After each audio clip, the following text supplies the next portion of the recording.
Merci, Monsieur le Président, Monsieur le Ministre, chers collègues. Le vieillissement de la population française constitue l'un des défis majeurs des décennies à venir. Avec plus de 21% de la population âgée de 65 ans ou plus en 2023 et une augmentation constante de l'espérance de vie, notre pays se trouve confronté à une situation sans précédent. Ce défi démographique pose des questions fondamentales. Comment garantir un accompagnement digne des aînés tout en assurant la viabilité des financements publics et en répondant aux attentes des générations futures? Ce défi sera peut-être le défi du siècle. Il doit être traité avec humanité, mais les choix nécessaires qui auraient dû être faits ne l'ont pas été. Le vieillissement en France est porté par deux dynamiques, l'allongement de l'espérance de vie et la diminution de la natalité.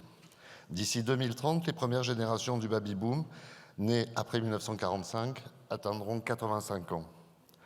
À cette date, pour la première fois, les plus de 65 ans seront plus nombreux que les moins de 20 ans, un basculement historique. À l'horizon 2050, on comptera 7,2 millions de personnes âgées entre 75 et 85 ans et 4 millions de plus de 85 ans, soit une augmentation de plus de 60% en 30 ans. Ces chiffres traduisent un bouleversement politique majeur. Ce vieillissement s'accompagne d'une augmentation des limitations fonctionnelles et des maladies chroniques. En 2023, 7 millions de seniors déclaraient des limitations fonctionnelles et 1,3 million de personnes bénéficiaient de l'allocation personnalisée d'autonomie, l'APA, une allocation destinée aux personnes en perte d'autonomie. Par ailleurs, la prévalence des maladies neurodégénératives, telles qu'Alzheimer, 1 million de cas en 2022, accentue les besoins en accompagnement médical et social. La dépendance représente un coût important pour les finances publiques. En 2017, les dépenses de prise en charge de la perte d'autonomie atteignaient 23 milliards d'euros, financés à parts égales par la sécurité sociale et les départements. On estime que des financements supplémentaires de 9 à 10 milliards d'euros seront nécessaires d'ici 2030, un défi budgétaire colossal. Qu'en sera-t-il pour 2040 ? Comment comptez-vous, avec une sécurité sociale encore largement déficitaire, faire face à ces nouveaux besoins de financement ? Les établissements d'hébergement pour personnes âgées dépendantes, les EHPAD, sont essentiels dans la prise en charge des aînés en perte d'autonomie. Cependant, ils font face à plusieurs défis majeurs. D'une part, un manque de place. En 2023, les 7 333 EHPAD proposaient 596 763 lits, soit moins d'une place pour 10 personnes âgées de plus de 75 ans. Cette insuffisance est accentuée par une inégalité territoriale marquée. À Paris, 4 places sont disponibles pour 100 personnes de plus de 75 ans, contre 16 en Lozère. D'autre part, une image dégradée. Les scandales récents, notamment l'affaire Orpea, dénoncée par le livre Les Fossoyeurs de Victor Castanet, ont jeté une ombre sur ces établissements privés, perçus parfois comme des lieux de maltraitance ou de profit financier, au détriment de la qualité des soins. Enfin, des coûts parfois prohibitifs. Le tarif médian en EHPAD s'élève à 2 043 € par mois, créant un reste à charge moyen de 1 587 € par résident, difficilement supportable pour de nombreuses familles. Face à des EHPAD publics en grande difficulté, quelle sera l'action du gouvernement ? La politique du maintien à domicile est largement plébiscitée, tant par les pouvoirs publics que par les familles, mais elle reste confrontée à plusieurs limites. Tout d'abord, des services insuffisants. En 2020, seulement 16 814 places étaient disponibles en services de soins infirmiers à domicile, les SIAD, et services polyvalents d'aide et de soins à domicile, SPASAD, un chiffre très insuffisant pour répondre à une demande croissante. Ensuite, une pénurie de personnel. Le secteur du grand âge connaît une crise des vocations. D'ici 2030, 245 000 postes devront être pourvus, dont 166 000 aides-soignants, un défi aggravé par les conditions de travail difficiles et les rémunérations généralement faibles. La très forte progression du nombre de personnes âgées dépendantes à partir de 2030 ne permet aucun doute.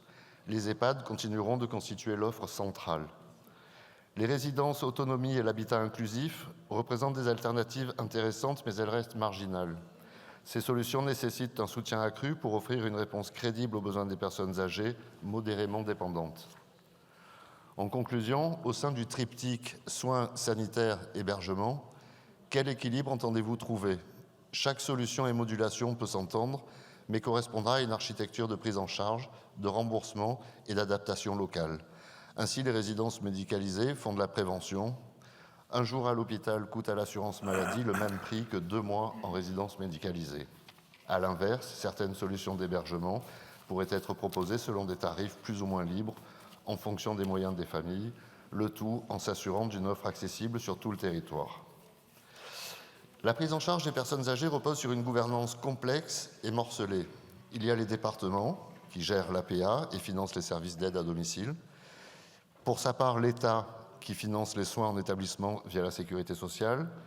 Et enfin, les communes responsables du logement, des transports et des infrastructures sociales.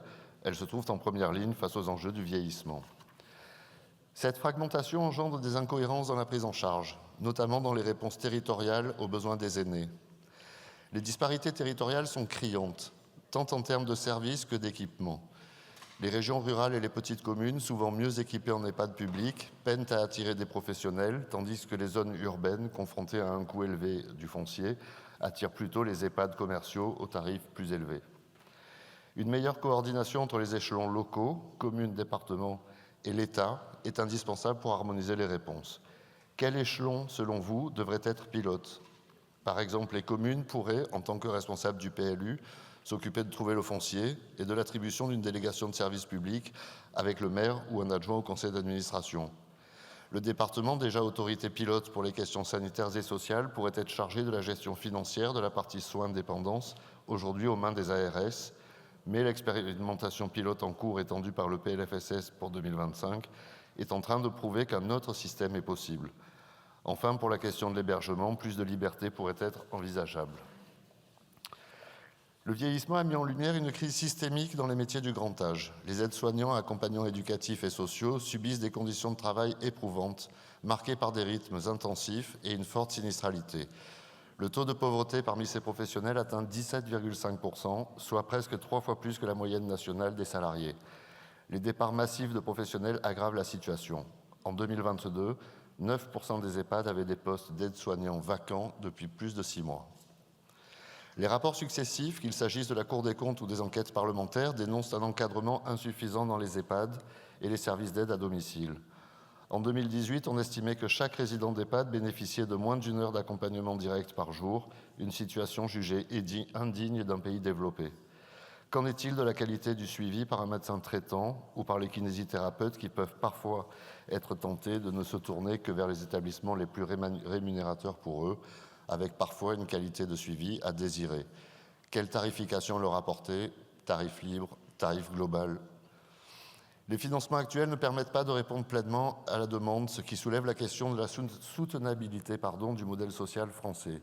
Sans réforme d'envergure, les inégalités entre territoires et générations risquent de s'aggraver. La crainte de conflits intergénérationnels pourrait fragiliser davantage la cohésion sociale. En conclusion, dans le cadre de la 5e branche qu'il faut financer, il faut naturellement favoriser le maintien à domicile, renforcer et développer le rôle des résidences médicalisées, tel que proposé dans le rapport de la commission d'enquête sur la pandémie. Et enfin, établir pour l'État une stratégie cohérente d'implantation. Je vous remercie.